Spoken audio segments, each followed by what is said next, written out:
Intestin irritable, rectocolite hémorragique, on voit ça tout de suite avec mes invités.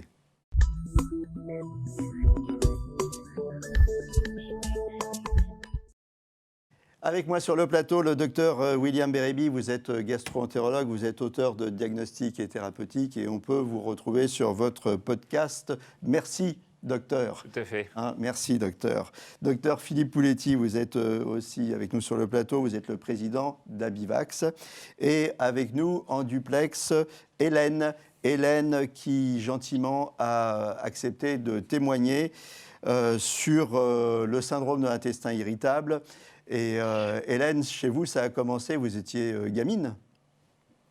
Oui, alors d'abord, bonjour à tous les trois. Oui, ça a démarré chez moi assez tôt, quand j'avais 8 ans. En fait, ça a démarré sous la forme de crise qui survenait après le dîner, où j'avais vraiment le besoin de m'allonger puisque la position assise devenait intenable, avec un ventre qui grossissait énormément.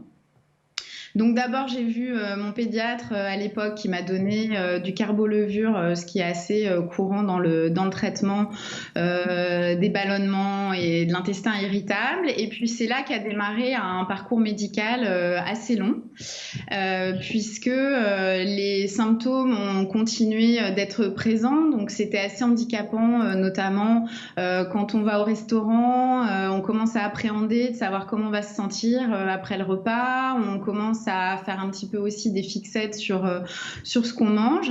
Et puis, vers l'âge de 20 ans, j'ai de nouveau consulté des gastro-entérologues. C'est-à-dire que... pour le même sujet. C'est-à-dire que de l'âge de 8 ans à l'âge de 20 ans, en fait, on ne vous a pas donné de solution? Non, pas du tout. Pas du tout. Après, chez moi, c'est pas forcément les symptômes, ils ont toujours été présents, mais pas forcément avec la même intensité, sans que je puisse vraiment comprendre pourquoi. Et après, on se dit juste, j'ai une mauvaise digestion, ou tu es stressé. Et les premiers gastro-entérologues que j'ai consultés à l'époque me faisaient un peu tous la même réponse. Vous êtes jeune, vous êtes en bonne santé, il faut que vous vous détendiez, c'est le stress qui vous cause ça. Et là, on se sent un peu démuni parce qu'effectivement, moins on a de solutions à cette problématique et plus on est stressé, justement parce que c'est un organe interne et on ne sait pas vraiment ce qui se passe à l'intérieur. Est-ce que ça veut dire qu'on culpabilise finalement? On se dit, je suis stressé, ça vient de moi Oui, on culpabilise et on se dit il y a quelque chose qui ne va pas et en même temps plus vous y pensez et dans votre entourage on vous dit mais enfin arrête de faire une fixation sur ce problème, en même temps c'est pas grave, les médecins te rassurent et te disent qu'il n'y a rien de grave, etc. Donc on se sent un petit peu, on passe un petit peu pour quelqu'un d'hypocondriaque ou un peu chochotte, vous voyez, c'est un petit peu ça qu'on ressent. Ça vous a gâché votre vie d'ado? En fait, je pense que moi, j'étais déjà d'un naturel anxieux et ces problèmes m'ont donné plus d'anxiété. D'accord. Et alors, le parcours médical, on a bien vu qu'il était long. Comment il s'est poursuivi alors après vos 20 ans? Alors, en fait, j'ai consulté plusieurs fois des gastro-entérologues. J'ai vu aussi des naturopathes où là, il y avait une approche différente puisque quand on n'a pas vraiment de réponse claire, on se tourne aussi un petit peu vers les médecines alternatives pour voir si on pourrait atténuer les symptômes. Et puis, j'ai finalement rencontré un médecin qui m'a prescrit des probiotiques. Et là, j'ai fait une cure qui a duré assez longtemps. Et avec ça, j'ai trouvé déjà de l'amélioration. Après, c'est vrai que depuis quelques années, on a aussi tout ce qui est la mode des régimes sans lactose, sans gluten, FODMAP. Enfin, il y a toute une multitude aussi de réponses alimentaires et on a du mal à trouver des praticiens qui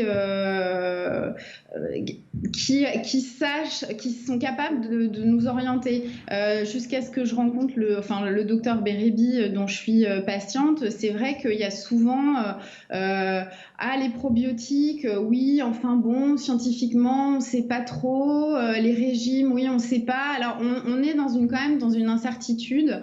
On reste là-dedans, en fait. Et là, Et là, qu'est-ce que vous avez fait avec lui? Alors, vous avez fait quoi? Un bilan? Vous êtes reparti à zéro? Qu'est-ce que vous avez fait? Oui, exactement. On a fait un bilan et puis je lui ai expliqué quel était mon parcours, que l'apport de probiotiques, ça m'avait quand même beaucoup déjà soulagée. Et on a aussi fait un régime avec sans fructose et sans fructane. Et le régime sans fructane s'est révélé vraiment intéressant pour moi et a énormément diminué les symptômes. Je laisse peut-être le docteur Beribi expliquer en quoi ça consiste. Ne vous inquiétez pas, je vais lui donner la parole après. Mais pour l'instant, on vous écoute. On écoute votre témoignage. Au quotidien, comment ça se traduit la vie avec un syndrome d'intestin irritable? Au quotidien, en ce qui me concerne, les crises, elles surviennent plutôt le soir, c'est-à-dire que pour moi, une crise, c'est vraiment douleur intense. Pendant lesquelles il faut que je m'allonge ou il faut que je sois debout, mais position assise très compliquée, avec des douleurs, un gonflement de l'abdomen, parfois besoin d'aller à la selle et aussi ça peut être pendant la journée d'avoir vraiment vous sentez que votre intestin en fait il est irrité, sensible, vous avez des petites douleurs. Voilà, en tout cas, en ce qui me concerne. Donc, dans la vie sociale, c'est compliqué à gérer, les repas, le resto, les collègues, la cantine? Ouais, c'est exactement ça. C'est tout ce qui a trait en fait à l'alimentation. Et l'alimentation, quand on souffre de l'intestin irritable, ça devient quelque chose de compliqué. Quand vous sortez, vous vous dites bon alors je vais éviter certains apéros avec des amis, ou alors je sais que ça va être compliqué parce qu'on va me proposer du fromage, du pain, des chips, de la bière. Enfin bon, je vais devoir avaler des choses mises ensemble où je suis garantie d'avoir un intestin pas très heureux à la fin de la soirée. Et puis après, c'est vrai que ça continue d'être aussi ressenti quand on vous dit oui, mais il ne faudrait pas que je mange trop de tel ou tel aliment. Ça continue d'être ressenti un peu comme une personne fragile ou une personne qui en fait un petit peu trop. Mmh. La vie avec l'intestin irritable, on a bien compris que c'était compliqué socialement, les restos, que c'était compliqué aussi à gérer au quotidien avec les douleurs. Est-ce qu'il y a d'autres choses qui vous gênent dans votre vie à cause de cette pathologie? Non, sinon j'ai pas. C'est vraiment tout ce qui est tourné autour de l'alimentation. Mais là, elle va beaucoup mieux, puisque la dernière fois que j'ai vu ma... Alors, elle va beaucoup mieux parce qu'elle est passée dans vos mains, hein, c'est ça, hein. Pas que, c'est toujours à deux, un traitement. Bon, alors... Le patient et le médecin. On va revenir à la base. C'est quoi les symptômes Alors, déjà, je suis content que Mme Potet ait témoigné, Hélène, parce que c'est très représentatif de ce que je vois au quotidien. C'est-à-dire qu'il y a une vraie errance des patients, et des patientes en particulier. C'est un créneau d'âge souvent entre 25 et 40 ans. Et donc, les patientes consultent un médecin généraliste, puis un gastro-entérologue ou plusieurs, ont des examens endoscopiques, donc la fameuse coloscopie, l'endoscopie gastrique. Et puis, finalement, elles n'ont pas de maladie organique. Donc, il n'y a pas de choses visibles.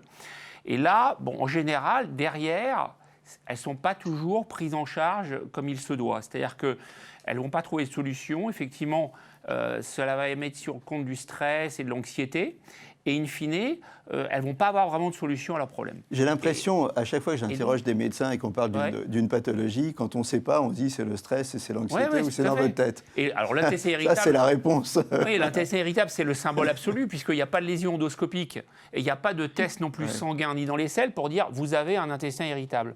Et donc, du coup, les patients se tournent vers des médecines alternatives, enfin des thérapies alternatives, notamment les naturopathes, tombent dans des circuits dont je suis obligé de parler aujourd'hui, c'est-à-dire faites des tests bidons, d'allergie alimentaire, les tests de perméabilité intestinale, etc. L'étude du microbiote fécal même, qui n'est pas du tout validée à ce jour.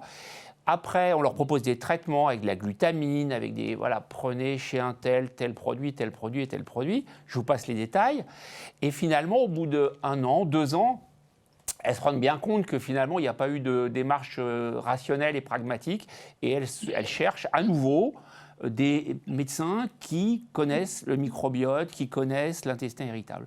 Et c'est comme ça que j'ai été amené voir Hélène. Alors, on en revient à ma question, parce que vous êtes comme les politiques, je vous pose une question et vous non, avez vos réponses. Non, les symptômes, qu'est-ce que c'est? Alors, les symptômes, ça va être essentiellement des douleurs, donc, qui évoluent depuis plus de 6 mois. Donc, c'est des critères de Rome, hein, c'est les critères diagnostiques. Donc, pendant 6 mois, alors la douleur a une particularité très importante qu'il faut connaître et qui est mal connue, c'est qu'elle est très liée à la selle. C'est-à-dire que les patients qui ont un intestin irritable ont des douleurs qui sont soulagées ou parfois aggravées par l'émission de sel. Donc ça, c'est un critère hyper important et très, très peu connu. La deuxième symptomatologie sont les ballonnements et les flatulences, hein, donc les fameux PEI. Et puis, bien sûr, il y a les troubles du transit, c'est-à-dire que les patients vont avoir la diarrhée ou la constipation ou une alternance des deux. Et donc, on définit ainsi l'intestin irritable. Vous avez parlé des femmes tout à l'heure, ça touche plus les femmes ou les hommes? Alors ça touche un peu plus les femmes et parfois, et les femmes ont tendance, via les réseaux sociaux, via les forums, à se tourner un peu plus vite et un peu plus massivement vers les thérapies alternatives que l'homme. Les analyses, les examens, qu'est-ce qu'il faut faire? Alors, d'abord, on va éliminer une maladie organique, c'est-à-dire qu'on va faire en sorte de savoir et de vérifier qu'il n'y a pas une maladie de Crohn, de vérifier qu'il n'y a pas une tumeur, évidemment. On va vérifier également que donc ça c'est la coloscopie, hein, on va vérifier qu'il n'y a pas d'intolérance au gluten, parce qu'il y a un certain nombre de patients qui ont un tableau de syndrome de l'intestin irritable, mais qui ont en fait une intolérance au gluten. Donc on va faire un dosage sanguin, on va compléter ça avec différents autres dosages, et puis à chaque fois qu'il y a de la diarrhée, on va faire des examens de sel pour vérifier tout simplement qu'il n'y a pas une bactérie ou un parasite, notamment un Clostridium difficile, qui est une bactérie particulière. Une fois qu'on a fait ça, si tout est négatif et qu'on a éliminé toutes ces maladies-là, à ce moment-là, et lorsqu'on a les critères de Rome dont je viens de parler, eh bien à ce moment-là, on peut poser le diagnostic de syndrome de l'intestin irritable. Mais à ce moment-là seulement. Et une fois qu'on l'a posé, alors qu'est-ce qu'on fait? Voilà. Alors une fois qu'on l'a posé, c'est là qu'il y a un vide. C'est-à-dire qu'on est relativement peu à s'intéresser à l'intestin irritable, on est relativement peu à s'intéresser au microbiote, et donc la réponse type, c'est vous êtes anxieuse, faites du sport, détendez-vous. Alors bon, les patients, ça leur fait une belle jambe parce que ça ne résout pas du tout leurs problèmes. Elles ont un vrai impact sur leur qualité de vie, personnelle, professionnelle, etc. Et donc, en fait, il faut comprendre que l'intestin irritable, c'est en grande partie même lié à la dysbiose. C'est-à-dire que le microbiote intestinal, le fameux patron du corps humain, eh ben, en fait, c'est lui qui va driver un peu l'intestin irritable. Et donc, vous savez qu'il y a une connexion importante entre le cerveau, le système nerveux central, et l'intestin, qui est notre deuxième cerveau. Et puisque d'ailleurs, la meilleure preuve, c'est que l'intestin fabrique 90% de la sérotonine, qui est cette fameuse humeur qui régule, cette fameuse hormone qui régule l'humeur et l'anxiété. Donc, il y a une connexion entre les deux, et il faut travailler sur la dysbiose pour améliorer les patients. Vous reconnaissez, Hélène, dans le parcours, ce qui vient d'être dit, cette espèce d'errance du patient, vous l'avez vécu, vous? Alors oui, complètement. Et puis on m'a également à un moment proposé des tests alimentaires. Alors je sais que les gastroentérologues sont farouchement contre et disent qu'effectivement scientifiquement ça n'apporte rien. Et tout ce qui est par rapport au stress et à l'anxiété, on met tout là-dessus. Et c'est vrai que les techniques de relaxation, ça aide, hein, faire du sport, faire du yoga, de la méditation, respirer profondément par l'abdomen, ça aide. Et ça peut soulager, mais en tout cas, ça ne règle pas le problème et ça ne le fait pas disparaître, ça l'atténue. Alors justement, tiens, on va faire un petit vrai du faux. le syndrome de l'intestin irritable est une maladie liée à l'anxiété et au stress, vrai ou faux? Alors, partiellement vrai, puisqu'il y a une connexion entre le cerveau et le système nerveux entérique, donc deuxième cerveau. Donc, oui, partiellement. Mais ce n'est pas en disant ça qu'on va régler le problème. Il faut traiter la cause de l'anxiété, qui est la dysbiose. Donc, on va utiliser les prébiotiques, donc la nourriture du microbiote, et les probiotiques. Et on connaît de mieux en mieux quelles sont les souches qui sont efficaces dans l'intestin irritable et dans l'anxiété. Alors, on continue le vrai du faux. La présence de diverticules coliques peut expliquer les symptômes de l'intestin irritable? Non, pas du tout. Donc là, il n'y a absolument aucun lien entre les deux. Les allergies alimentaires sont une des causes du syndrome de l'intestin irritable? Alors non, l'intestin irritable, c'est un syndrome bien particulier avec une définition particulière. En revanche, des fois, il ne faut pas se tromper avec deux choses. L'intolérance au gluten, donc la fameuse maladie cœliaque, parce que des fois, il y a des patients qui sont cœliaques et qui sont étiquetés intestin irritable. Donc ça, on va le savoir par la prise de sang et, en cas de besoin, par les biopsies du duodénum. Et il faut bien faire la différence entre, alors là, c'est très important, la maladie cœliaque et l'hypersensibilité au blé qu'a Hélène. C'est-à-dire que dans la maladie cœliaque, c'est une vraie maladie auto-immune avec des anomalies et qui va déboucher sur un régime strict à vie. Parce que sinon, il peut y avoir des complications graves à long terme. En revanche, l'hypersensibilité au blé, c'est différent. Ce sont des patients ou patientes qui n'ont pas de maladie auto-immune, mais qui, lorsqu'ils consomment du blé, sont inconfortables, ont des symptômes digestifs. Et là, ils peuvent consommer du blé, mais à une quantité qu'eux-mêmes vont distinguer. Donc c'est extrêmement important, lorsqu'on n'a pas de maladie cœliaque, de ne pas penser que le blé n'a rien à voir. Il peut avoir à voir avec les symptômes par le biais de cette hypersensibilité au blé. Alors, si j'ai bien compris, l'intestin irritable, il n'y a pas de lésion, mais quand il y a des lésions, et là on va se tourner vers le docteur Pouletti, quand il y a des lésions, ça peut être une rectocolite hémorragique. Alors d'abord, qu'est-ce que c'est la rectocolite hémorragique? Alors ça n'a rien à voir. Ça n'a rien à voir. Précise, bon. Avec la, on a bien dit qu'on changeait de sujet. Oui, oui, il faut suivre. Non, mais je précise. Il n'y a pas de continuum entre les deux, c'est ça que je veux dire. Alors, qu'est-ce que c'est et quelle solution, sur quelle solution Abivax est en train de travailler? Alors, la rectocolite hémorragique, c'est une maladie inflammatoire chronique qui est de la famille des maladies inflammatoires comme rectocolite, maladie de Crohn, polyarthrite rhumatoïde et certaines autres maladies, où notre système immunitaire, qui est là pour nous protéger contre les infections bactériennes, virales, les cellules cancéreuses, continue à attaquer la muqueuse de l'intestin. Dans la rectocolite hémorragique, c'est le rectum et le côlon. Dans la maladie de Crohn, l'intestin grêle. Et ça crée des symptômes qui peuvent être des douleurs, des diarrhées, dans les formes plus graves, des fistules, des pertes de poids. Et donc, ce sont des maladies difficiles à traiter. Ça fait partie de la famille des MICI, dont on a déjà fait des émissions ensemble, c'est ça? Voilà. Alors, qu'est-ce qu'il y a de nouveau justement sur ce terrain-là? Parce qu'il y a beaucoup de patients qui souffrent et qui attendent des solutions.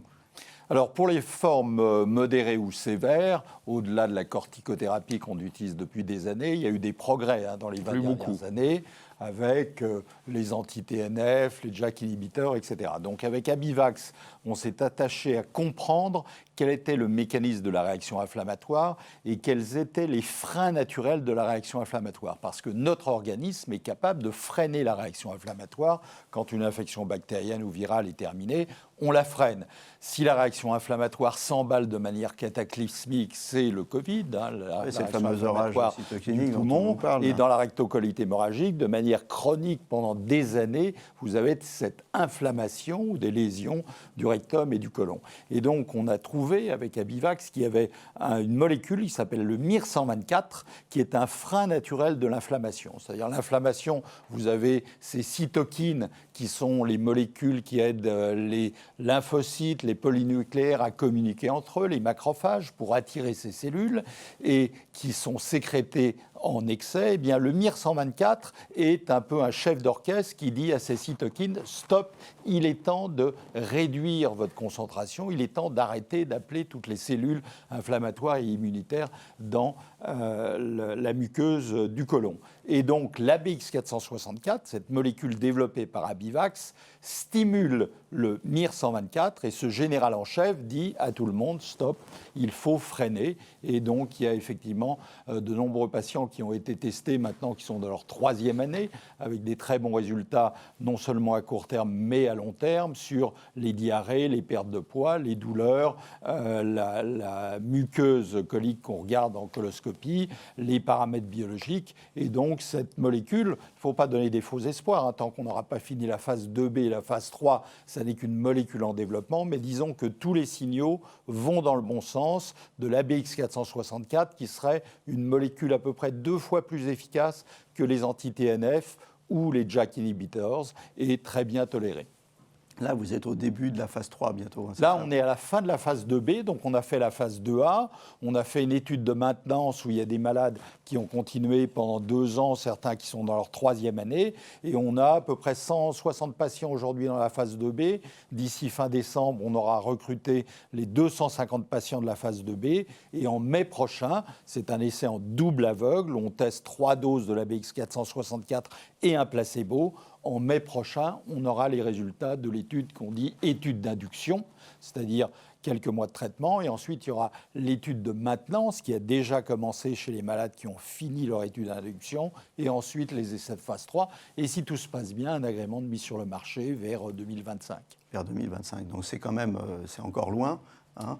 Mais vous savez, un médicament innovant, ça prend du temps et des gros moyens à développer. Et il faut faire les choses bien et non pas, comme on l'a vu dans le Covid, dire qu'il y a des résultats fantastiques avant d'avoir fait des essais cliniques.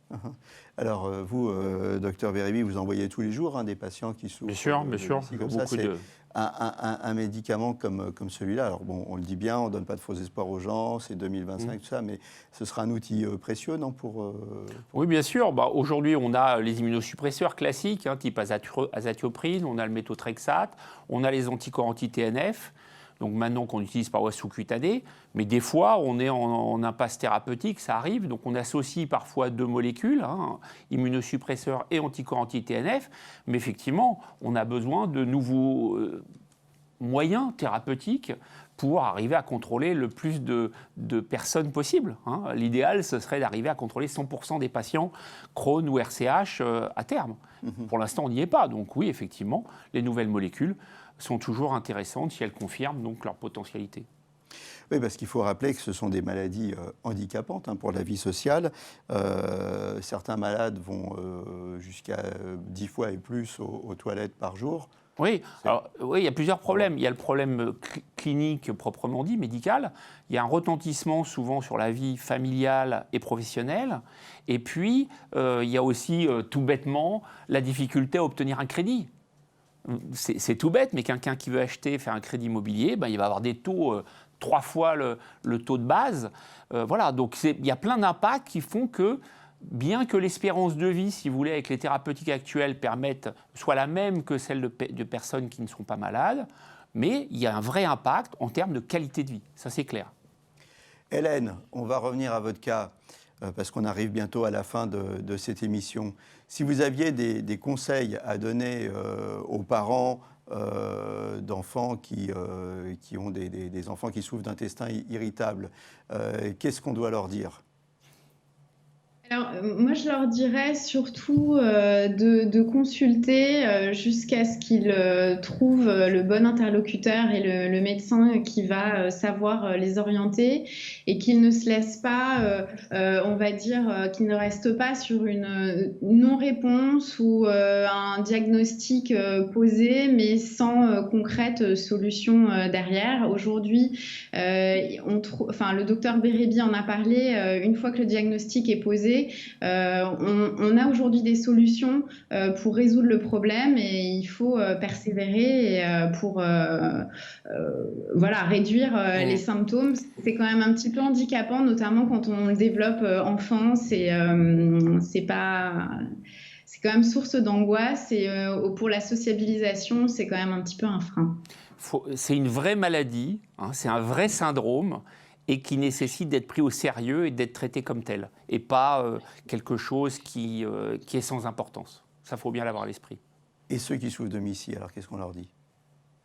Eh bien, c'est que l'innovation permet d'aller dans le bon sens, et c'est pour ça que les biotechnologies et le développement de nouveaux médicaments est si important aujourd'hui, que ce soit dans le Covid ou des maladies comme la maladie de Crohn ou la rectocolite hémorragique.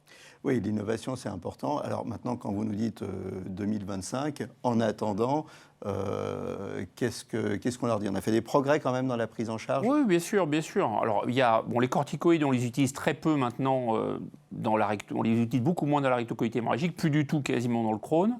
On utilise donc la mésalazine dans les formes peu sévères, par voie orale, par voie suppo, par lavement.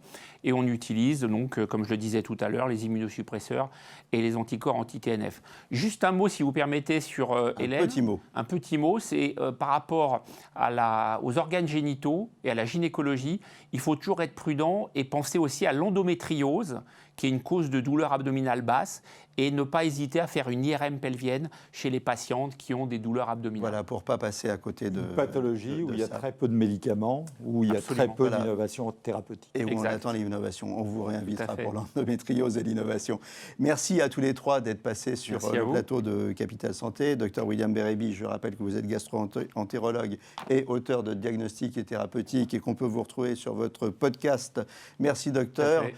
Merci docteur. Merci Hélène. Et merci à vous aussi Philippe Merci, Pouletti. Hélène. On attend Merci. avec impatience votre innovation. À très bientôt pour un nouveau numéro de Capital Santé. Et d'ici là, portez-vous bien.